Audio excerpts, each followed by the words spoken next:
Hi, I'm Dr. Bertice Berry, and I want to tell you a story. I was praying and meditating, and I heard a really simple instruction. Um, when I heard it, I didn't quite understand it. Simple. Reevaluate your who. It's like, what?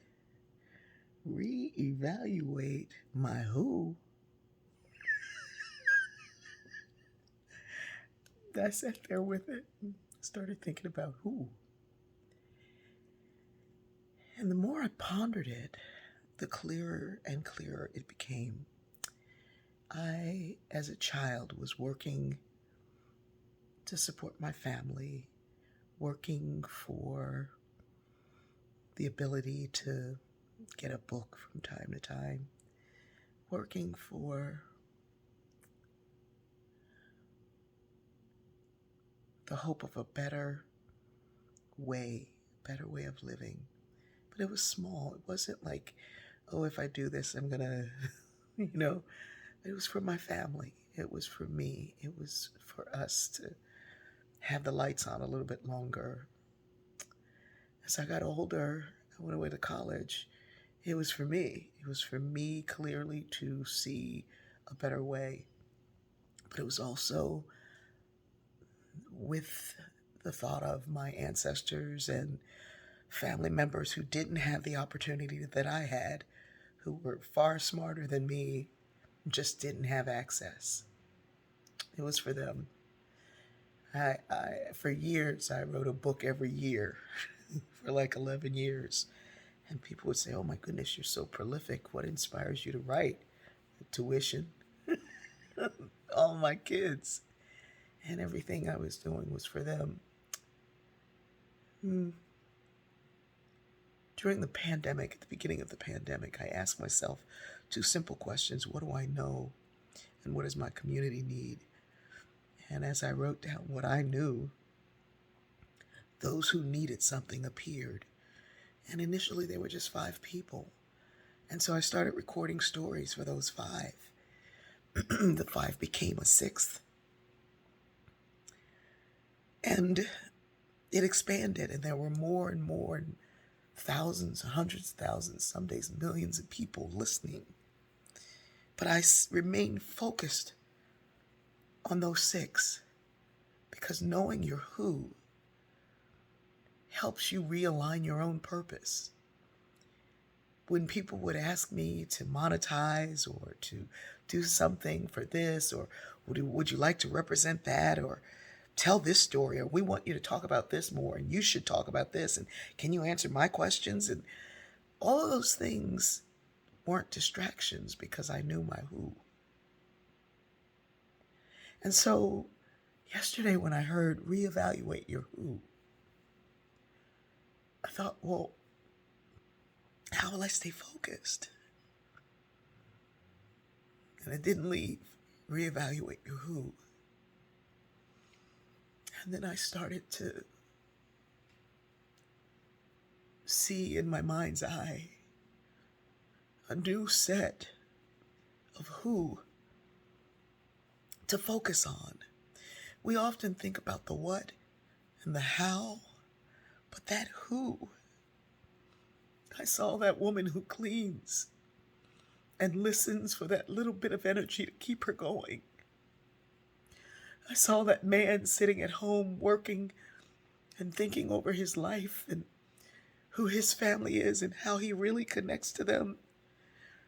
And even though he has someone in his life, where are his someones? I saw that artist on a scaffold, putting her heart and soul into that project. I saw that preacher preaching in her own living room, making sure folks stay connected through COVID. And I saw that woman with a voice that echoes through the land, and she didn't even know what it was. I saw that man rearranging flowers and giving his whole life to it. I saw the woman at the nursing home making sure not only the patients, but the staff and everyone else was well. I saw that nurse getting on the subway. And I saw that woman who'd adopted those children from every land. I saw teachers, educators, musicians, and folks who give their all so that others can be a little bit better.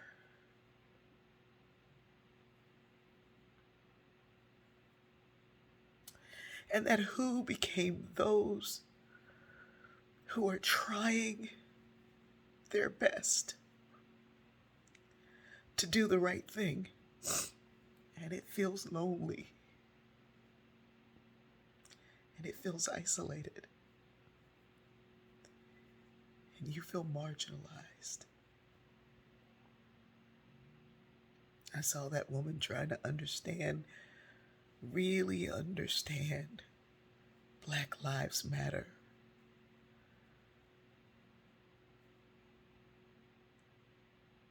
But she just couldn't quite wrap her head around it until she heard me.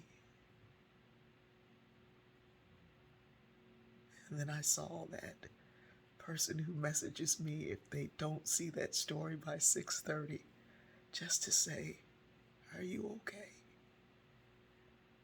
I saw that man in Brazil translating my story so all his students could comprehend. And I saw that young woman transitioning to become all that she can be, and her mother who just wants to help her get it right.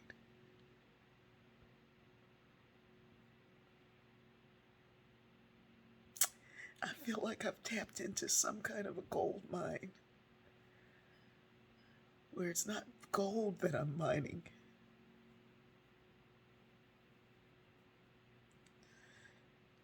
but those tracks for that train that we're all gonna ride.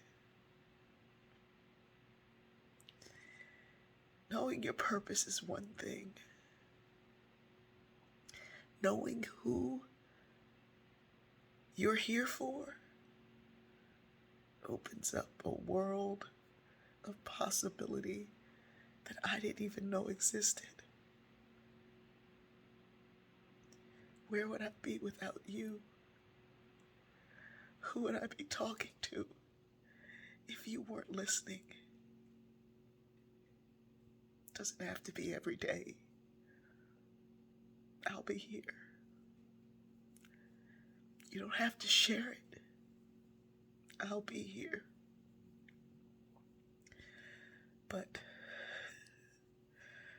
to Boyd Jones and Kathy Cox, who share it every single day, God, I love that. It is such a gift. And I'm so grateful to have connected to all these who's, because you make my what so much bigger. I love you.